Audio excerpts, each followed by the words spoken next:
सभी देशवासियों को इस पावन त्योहार पे, होली के पावन त्योहार पे, जिसकी बेसब्री से इंतजार होती है, बहुत बहुत मुबारकबाद, हार्दिक शुभकामनाएं।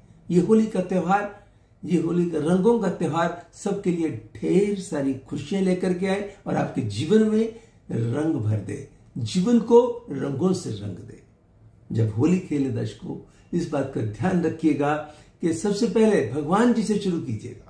Well begun is half done. जब पहले होली खेले भगवान जी के साथ, फिर घर में बड़ों के साथ खेले और घर परिवार वालों के साथ खेले, फिर अपने दोस्तों मित्रों के साथ खेले। लेकिन ध्यान इस बात का रखें कि रंग का मतलब रंग होता है, रंगों से रंगना होता है। गुलाल से होली खेली जाती है।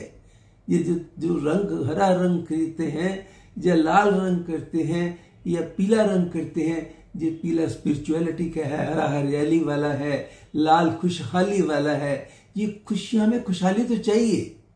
इसके साथ जैसे पहले आप रंगों के साथ खेलेंगे, एक दूसरे को रंग लगाएंगे, फिर आज के दिन महत्व होता है जिसको कहते हैं गुजिये का, गुजिये की मिठाई का। तो गुजिये का भी पहले भगवान जी को भोग लगा करके फिर आपस में होली खेल के बांटिएगा, खिलाइएगा, आनंद आ जाएगा। Once again